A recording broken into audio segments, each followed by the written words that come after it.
എന്താണ് മോണരോഗം, അവയുടെ ലക്ഷണങ്ങൾ എന്തൊക്കെയാണ് എന്നതിനെ പറ്റിയാണ് നമ്മൾ ഇന്നിവിടെ ഡിസ്കസ് ചെയ്യാനായിട്ട് പോകുന്നത്. വളരെ ഡള്ളായിട്ടൊരു പെയിന് അനുഭവപ്പെടും എന്ന് പറഞ്ഞാൽ വളരെ മൈൽഡായിട്ട് ഡള്ളായിട്ട് എപ്പോഴും ഒരു പെയിൻ്റെ ഒരു പ്രസൻസ് പല്ലിന് ചുറ്റുമുണ്ടാവും. കൂടാതെ തന്നെ മെയിനായിട്ട് ചിലവരൊക്കെ പറയാറുണ്ട് നമ്മുടെ പല്ലിൻ്റെ നീളം കൂടുന്ന പോലെ തോന്നുന്നു, ഡോക്ടർ എൻ്റെ പല്ലിൻ്റെ നീളം കൂടിയ പോലെ എനിക്ക് തോന്നുന്നു.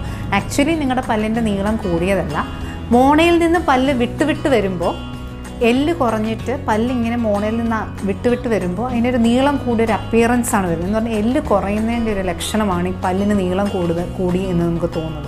കൂടാതെ തന്നെ പല്ലിൻ്റെ ഇടയിൽ വിടവ് വരിക, സ്പേസ് വരിക, നിങ്ങളുടെ പല്ല് നേരത്തെ ഇരുന്ന പൊസിഷനിലല്ല ഇപ്പോൾ ഉള്ളത്, അങ്ങനെയൊക്കെ തോന്നുകയാണെങ്കിൽ ഇതൊരു ക്ലാസിക്കായിട്ടൊരു മോണരോഗത്തിൻ്റെ ലക്ഷണങ്ങളാണ്. എത്രയും വേഗം തന്നെ നിങ്ങളുടെ അടുത്തുള്ള ഡെൻറ്റിസ്റ്റിനെ ചെന്ന് കാണുക, അതിന് പ്രോപ്പറായിട്ടൊരു ട്രീറ്റ്മെൻറ്റ് എടുക്കുക.